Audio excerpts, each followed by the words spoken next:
Ada momen dalam hidup ketika segalanya terasa berjalan tidak sesuai arah. Rencana yang kita susun rapi perlahan runtuh, harapan yang kita gantungkan diam-diam memudar.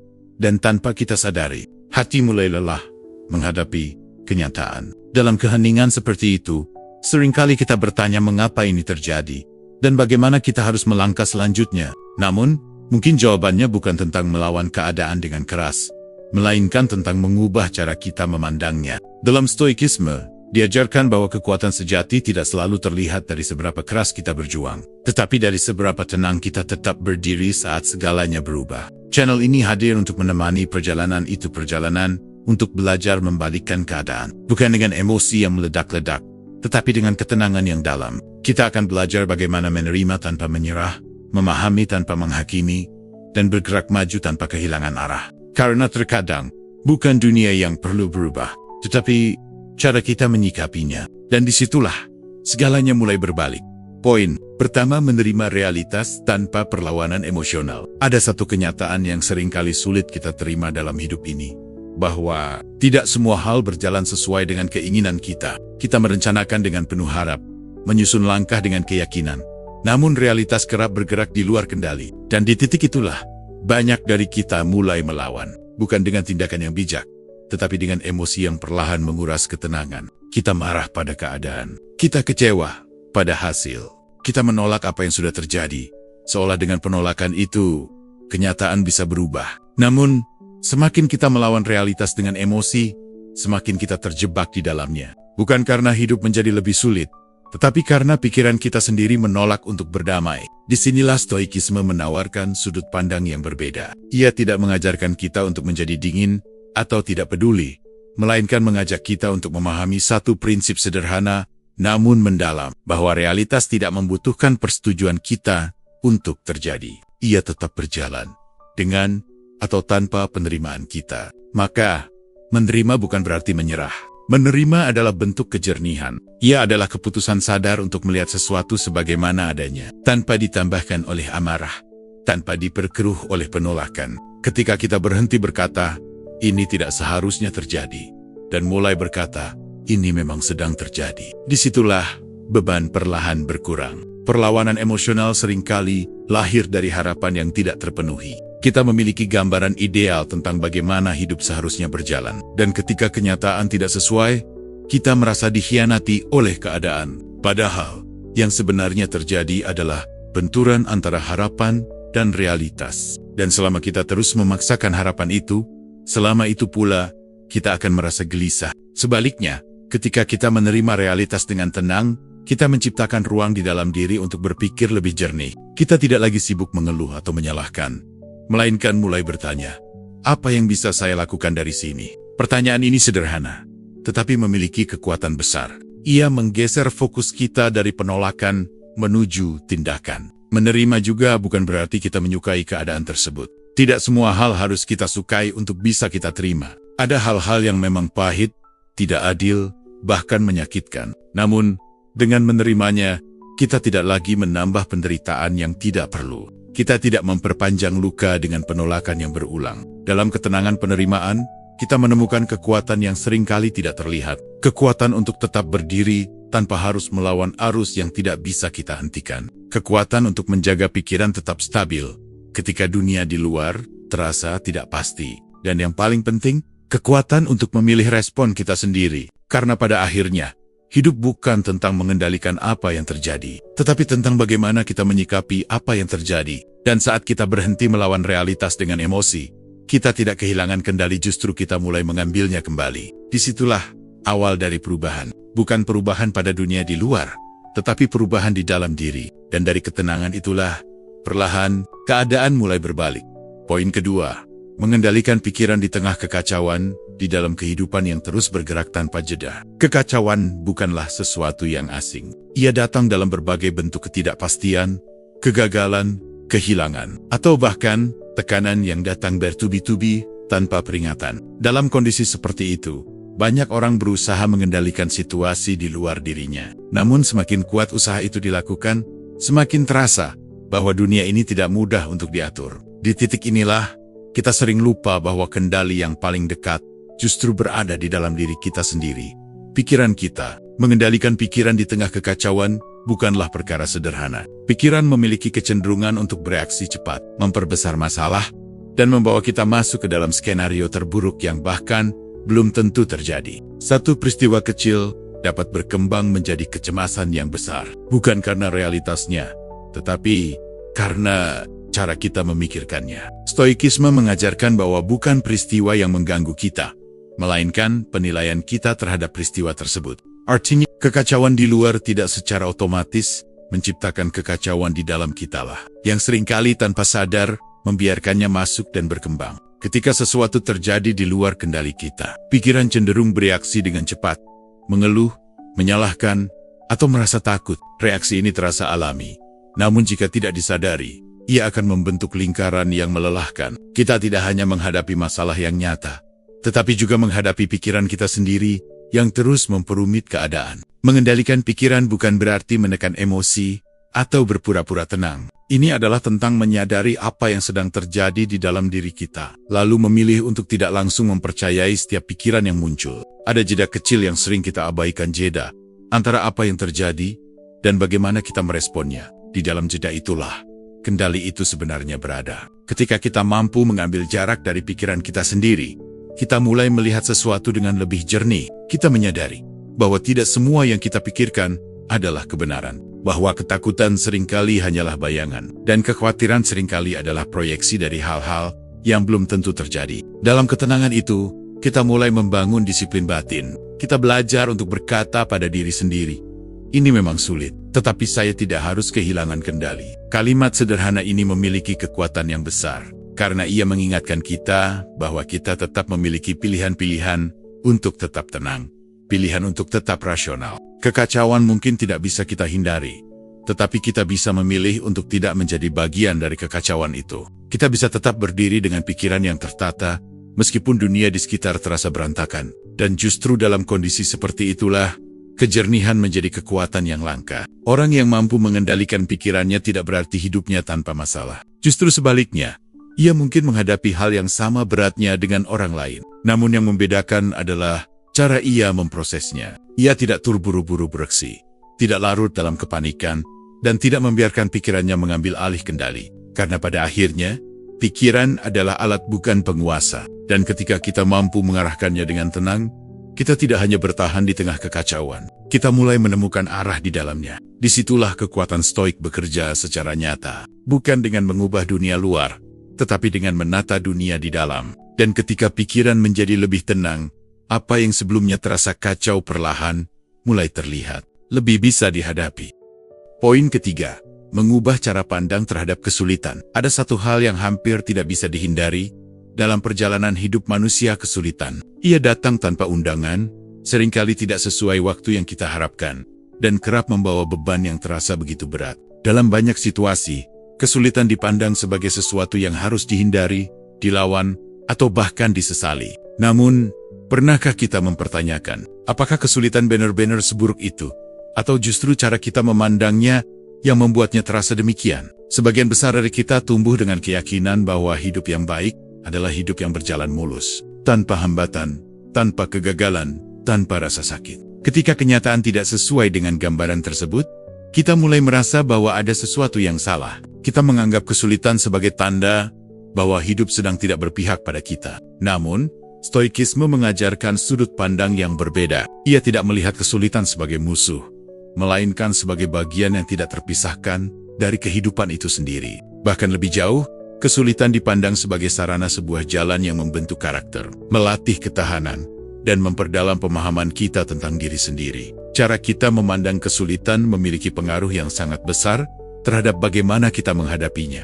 Ketika kita melihatnya sebagai beban, kita cenderung merasa tertekan. Ketika kita melihatnya sebagai ketidakadilan, kita merasa marah. Namun ketika kita mulai melihatnya sebagai proses, sebagai kesempatan untuk bertumbuh, sesuatu dalam diri kita mulai berubah. Mengubah cara pandang bukan berarti mengingkari rasa sakit. Kesulitan tetaplah sulit. Rasa lelah, kecewa, atau bahkan kehilangan tetap terasa nyata. Namun perbedaannya terletak pada bagaimana kita memberi makna pada pengalaman tersebut. Apakah kita melihatnya sebagai akhir dari segalanya, atau sebagai bagian dari perjalanan yang lebih besar. Dalam ketenangan berpikir, kita bisa mulai bertanya, apa yang bisa saya pelajari dari ini? Pertanyaan ini sederhana, namun memiliki kekuatan untuk menggeser fokus kita. Dari yang semula hanya melihat penderitaan, menjadi mulai mencari makna. Dari yang semula merasa terjebak, menjadi mulai melihat kemungkinan. Seringkali, kesulitan justru membuka sisi diri kita yang sebelumnya tidak pernah kita kenal.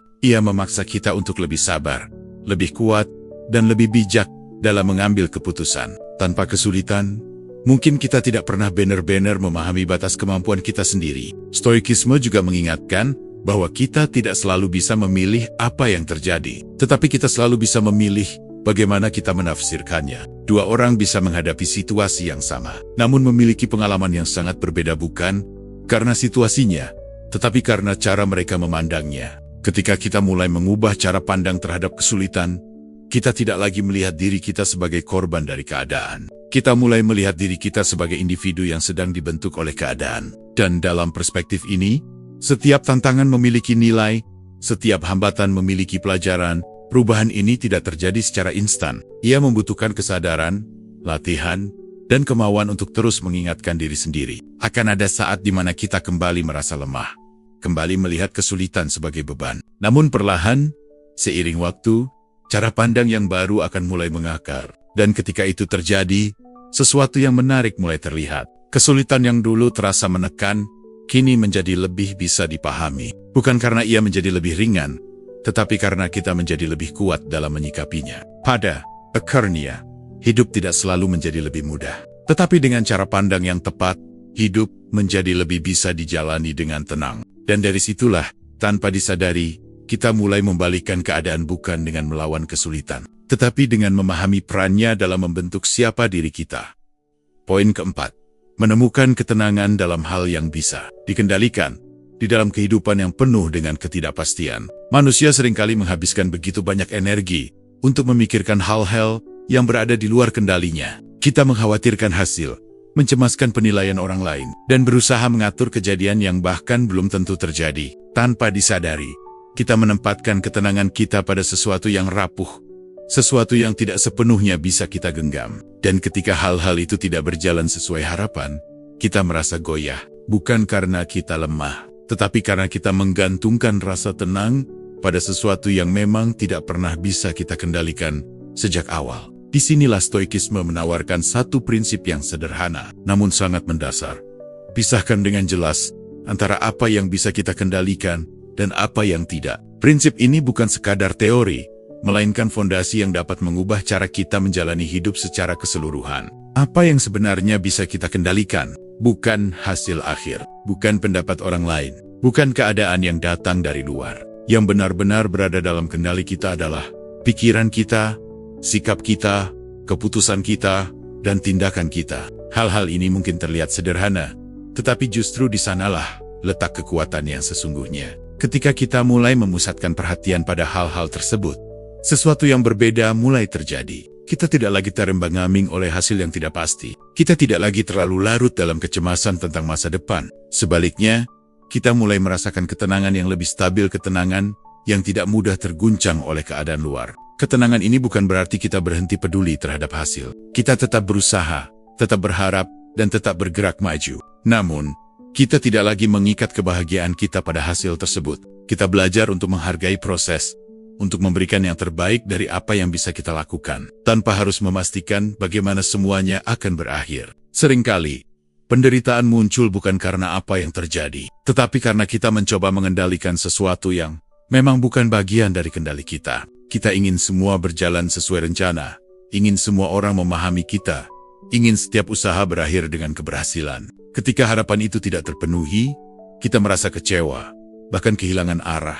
Namun ketika kita mengembalikan fokus pada hal-hal yang bisa kita kendalikan, kita mengambil kembali kendali atas diri kita sendiri. Kita tidak lagi menjadi korban dari keadaan, melainkan menjadi pengarah dari respon kita sendiri. Dalam praktiknya, ini bisa terlihat sederhana. Saat menghadapi kegagalan, kita tidak tenggelam dalam penyesalan yang berlarut-larut, tetapi bertanya, apa yang bisa saya pelajari? Saat menghadapi kritik, kita tidak langsung tersulut emosi, tetapi memilih untuk menilai dengan tenang, apakah ini berguna bagi saya? Dan saat menghadapi ketidakpastian, kita tidak larut dalam ketakutan, tetapi tetap melangkah dengan apa yang bisa kita lakukan hari ini.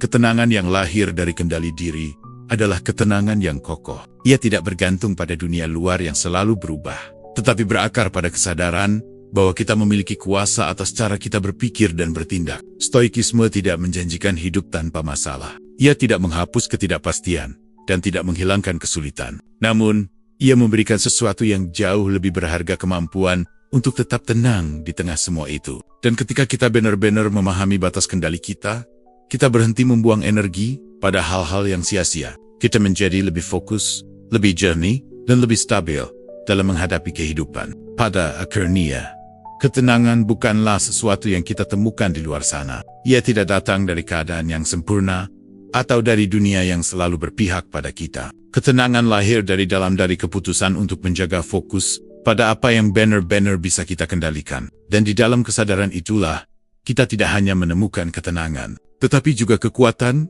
untuk perlahan membalikkan keadaan dengan cara yang tenang namun pasti.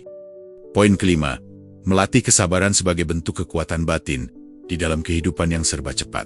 Kesabaran seringkali dipandang sebagai sesuatu yang kuno, seolah ia adalah sikap pasif, lambat, dan tidak memiliki daya. Kita hidup di tengah dorongan untuk segera melihat hasil, untuk segera mencapai tujuan, dan untuk segera keluar dari setiap ketidaknyamanan. Dalam ritme seperti ini, menunggu terasa seperti kelemahan, dan bertahan terasa seperti ketertinggalan. Namun, benarkah kesabaran adalah kelemahan? Stoikisme justru memandangnya dari sudut yang berlawanan. Kesabaran bukanlah tanda ketidakmampuan untuk bertindak, melainkan kemampuan untuk menahan diri agar tidak bertindak secara terburu-buru. Ia bukan tentang diam tanpa arah, tetapi tentang tetap teguh dalam proses, meskipun hasil belum terlihat. Kesabaran adalah bentuk kekuatan batin yang bekerja dalam diam. Ia tidak selalu terlihat oleh orang lain, tetapi pengaruhnya sangat dalam terhadap bagaimana kita menjalani hidup. Dalam kesabaran, ada kendali. Dalam kesabaran, ada kejernihan. Dan dalam kesabaran, ada kemampuan untuk tetap berdiri, bahkan ketika keadaan tidak segera membaik. Seringkali, penderitaan kita bukan berasal dari situasi itu sendiri, melainkan dari keinginan kita agar situasi itu segera berubah. Kita ingin masalah cepat selesai, luka cepat sembuh, dan hasil cepat terlihat. Ketika semua itu tidak terjadi sesuai harapan, kita mulai gelisah. Kita merasa seolah-olah waktu berjalan terlalu lambat,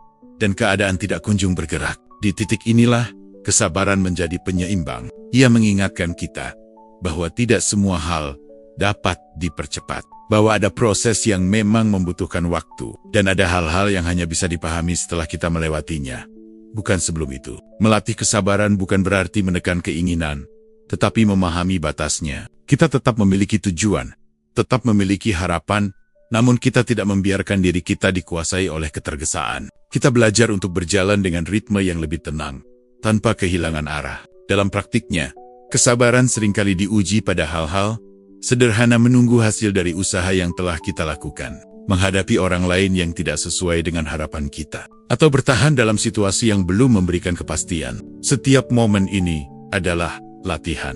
Latihan untuk tidak bereaksi secara impulsif, latihan untuk tetap berpikir jernih, dan latihan untuk menjaga kestabilan batin. Kesabaran juga memberikan kita ruang untuk melihat sesuatu dengan lebih utuh. Ketika kita tidak terburu-buru, kita mampu mempertimbangkan pilihan dengan lebih bijak. Kita tidak mudah terjebak dalam keputusan yang didorong oleh emosi sesaat. Sebaliknya, kita menjadi lebih terarah dalam bertindak. Ada kekuatan yang unik dalam kesabaran, kekuatan yang tidak berisik, namun sangat menentukan. Ia tidak memaksa keadaan untuk berubah, tetapi mempersiapkan diri kita agar siap ketika perubahan itu datang. Ia tidak melawan waktu, tetapi berjalan selaras dengannya. Dan yang sering kali luput kita sadari, kesabaran bukan hanya tentang menunggu, tetapi tentang bagaimana kita mengisi waktu saat menunggu. Apakah kita mengisinya dengan keluhan atau dengan pertumbuhan? Apakah kita membiarkan diri kita larut dalam ketidakpastian atau tetap bergerak dengan tenang meskipun perlahan? Stoikisme mengajarkan bahwa hidup bukan perlombaan yang harus dimenangkan dengan cepat, melainkan perjalanan yang harus dijalani dengan kesadaran. Dalam perjalanan ini,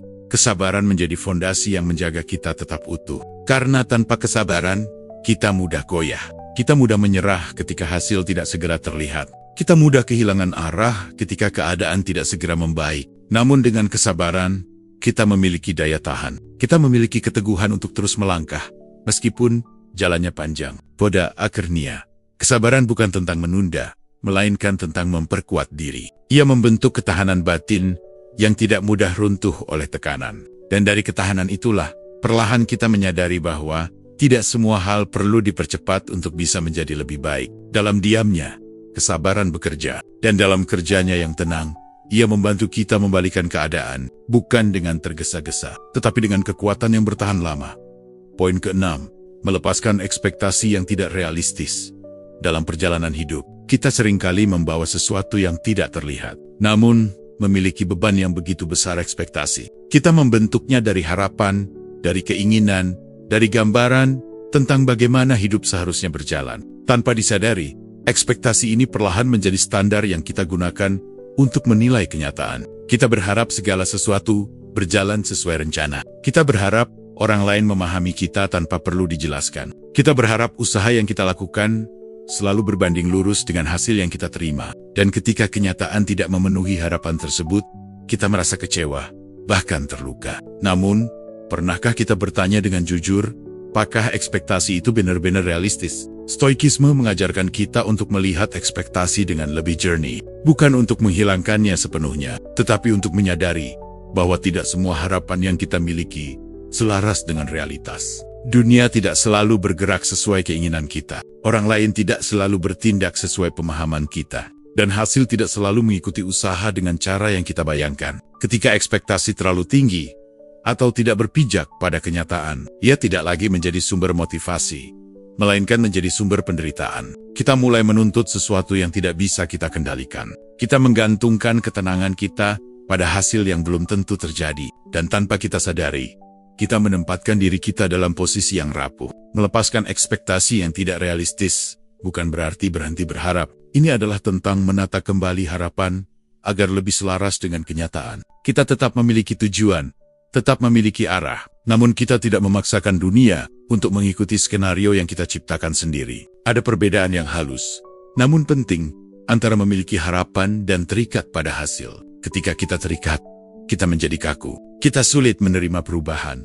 Kita mudah merasa kecewa ketika segala sesuatu tidak berjalan sesuai keinginan. Namun ketika kita lebih terbuka, kita mampu beradaptasi. Kita tetap bergerak maju tanpa harus kehilangan keseimbangan. Seringkali, kekecewaan yang kita rasakan bukan berasal dari apa yang terjadi, tetapi dari jarak antara ekspektasi kita dan kenyataan. Semakin besar jarak itu, semakin besar pula rasa tidak puas yang muncul.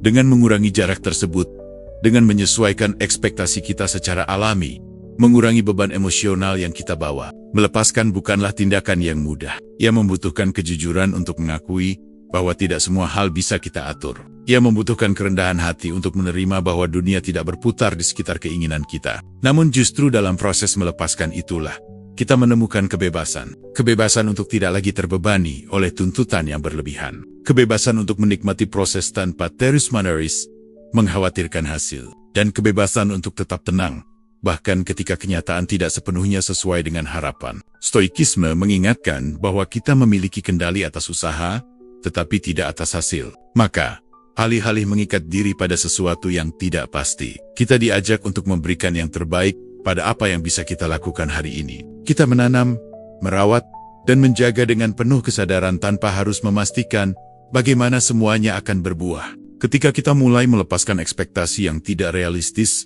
kita tidak kehilangan arah. Justru kita menjadi lebih fleksibel. Kita lebih siap menghadapi perubahan, lebih terbuka terhadap kemungkinan, dan lebih stabil dalam menghadapi hasil apapun yang datang. Pada akhirnya, hidup bukan tentang memastikan semua berjalan sesuai rencana, tetapi tentang bagaimana kita tetap utuh ketika rencana itu berubah. Dan dengan melepaskan ekspektasi yang tidak perlu, kita memberi ruang bagi ketenangan untuk tumbuh. Di dalam ruang itulah, kita tidak lagi dikendalikan oleh harapan yang rapuh, melainkan dipandu oleh kesadaran yang kuat. Dan dari sanalah, perlahan namun pasti, kita mulai membalikan keadaan bukan dengan memaksa realitas, tetapi dengan menyesuaikan diri secara bijaksana. Poin ke-7, tetap bertindak, meski keadaan tidak ideal. Dalam kehidupan, kita sering menunggu satu kondisi yang terasa tepat sebelum benar-benar bergerak. Kita menunggu keadaan menjadi lebih stabil, menunggu perasaan menjadi lebih siap, atau menunggu kepastian yang seolah memberi jaminan bahwa langkah kita tidak akan keliru. Namun, realitas jarang sekali memberikan kondisi yang sepenuhnya ideal. Dan jika kita terus menunggu, tanpa disadari, kita justru tertahan di tempat yang sama. Ada kecenderungan dalam diri manusia untuk menunda tindakan ketika situasi tidak sempurna. Kita merasa ragu, kita mempertanyakan kemampuan diri, dan kita khawatir bahwa langkah yang diambil dalam kondisi sulit hanya akan memperburuk keadaan. Namun, Stoikisme mengajarkan sesuatu yang berbeda, bahwa tindakan tidak harus menunggu keadaan menjadi ideal. Karena justru melalui tindakanlah keadaan perlahan berubah. Tetap bertindak di tengah ketidaksempurnaan adalah bentuk keberanian yang tenang. Ia bukan keberanian yang terburu-buru atau nekat, melainkan keberanian yang lahir dari kesadaran bahwa diam terlalu lama hanya akan memperpanjang ketidakpastian.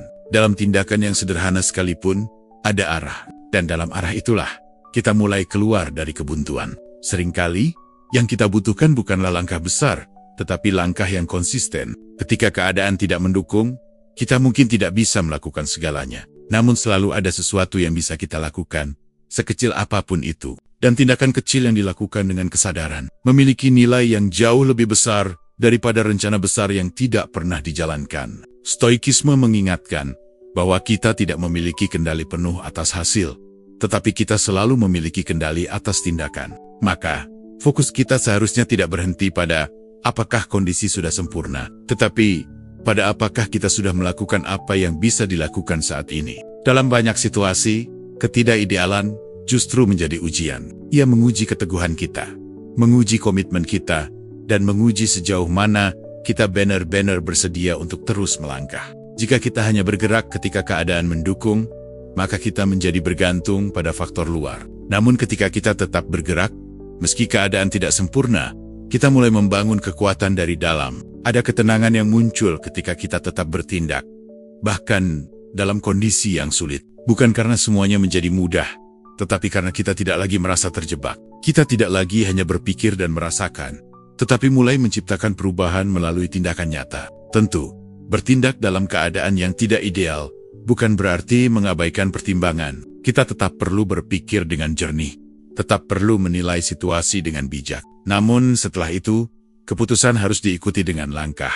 Karena tanpa tindakan, pemahaman hanya akan menjadi wacana yang tidak membawa perubahan. Seringkali, rasa takut membuat kita membesar-besarkan risiko dan meremehkan kemampuan diri sendiri. Kita membayangkan kegagalan sebelum mencoba, dan akibatnya, kita memilih untuk tidak bergerak sama sekali.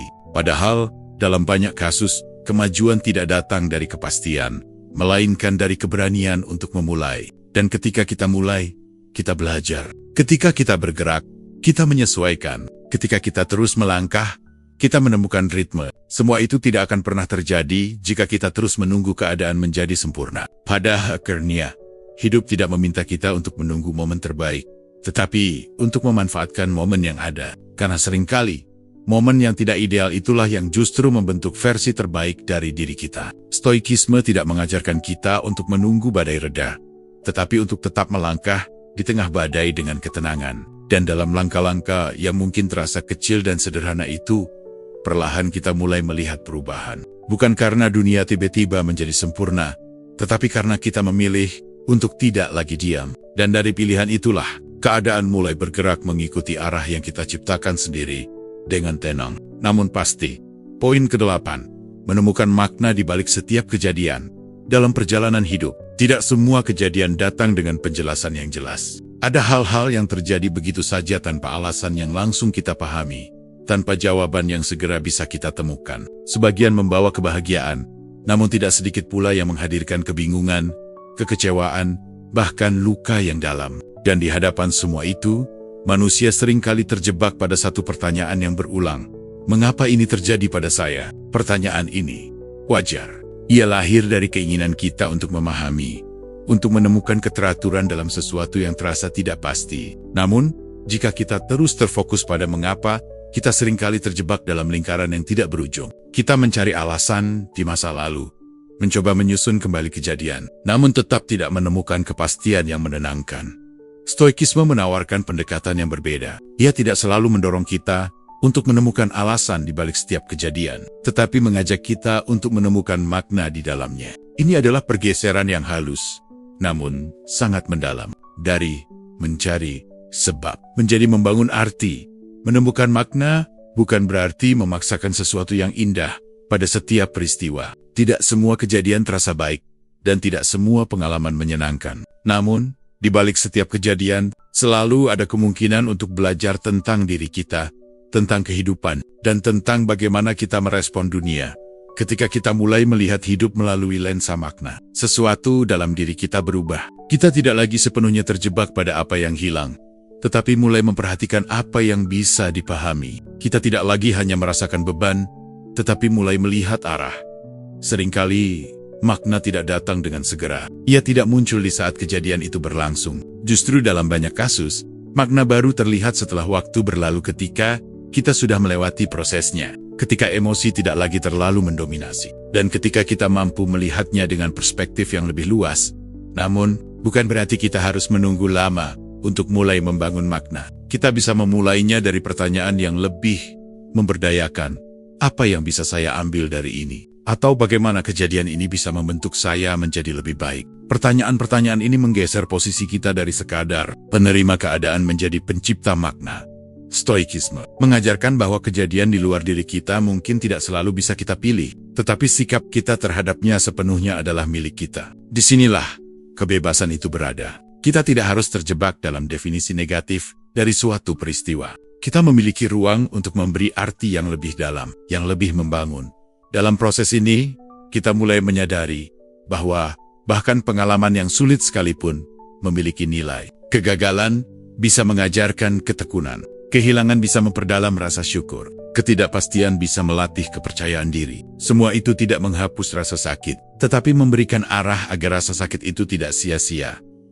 Menemukan makna juga membuat kita lebih kuat secara batin. Kita tidak mudah runtuh oleh keadaan, karena kita tahu bahwa setiap kejadian membawa sesuatu yang bisa kita gunakan untuk bertumbuh. Kita tidak lagi melihat hidup sebagai rangkaian kejadian acak, tetapi sebagai proses yang memiliki keterkaitan. Dan dalam kesadaran itu, kita menjadi lebih tenang. Bukan karena hidup menjadi lebih mudah, tetapi karena kita memiliki cara untuk memahami apa yang kita alami. Kita tidak lagi merasa sepenuhnya dikendalikan oleh keadaan, karena kita tahu bahwa kita selalu memiliki peran dalam memberi arti pada aku. Hidup bukan hanya tentang apa yang terjadi, tetapi tentang bagaimana kita memaknainya. Dua orang bisa mengalami hal yang sama, namun menjalani kehidupan yang sangat berbeda, hanya karena cara mereka memberi arti pada pengalaman tersebut. Stoikisme mengingatkan kita bahwa makna bukan sesuatu yang selalu kita temukan seringkali. Ia adalah sesuatu yang kita ciptakan. Dan ketika kita mulai menciptakan makna di balik setiap kejadian, kita tidak hanya bertahan, kita mulai memahami. Disitulah, perlahan namun pasti, keadaan mulai terasa berbeda. Bukan karena peristiwa berubah, tetapi karena kita melihatnya dengan cara yang baru. Dan dari cara pandang itulah, kita benar-benar mulai membalikkan keadaan dengan tenang, dengan sadar, dan dengan makna yang lebih dalam. Pada akhirnya, hidup bukan tentang menghindari badai, tetapi tentang bagaimana kita berdiri dengan tenang di tengahnya. Setiap pemahaman yang kita bangun, setiap sikap yang kita latih, perlahan membentuk cara kita menghadapi dunia bukan dengan kekerasan, tetapi dengan kesadaran yang dalam. Stoikisme tidak mengubah kenyataan, namun ia mengubah cara kita menyentuh kenyataan itu sendiri. Channel ini bukan sekadar tempat mencari motivasi, tetapi ruang untuk bertumbuh secara batin. Tempat di mana kita belajar melihat hidup dengan lebih jernih, merespon dengan lebih tenang, dan menjalani setiap proses dengan makna. Jika perjalanan ini terasa dekat dengan apa yang Anda cari, maka tetaplah bersama.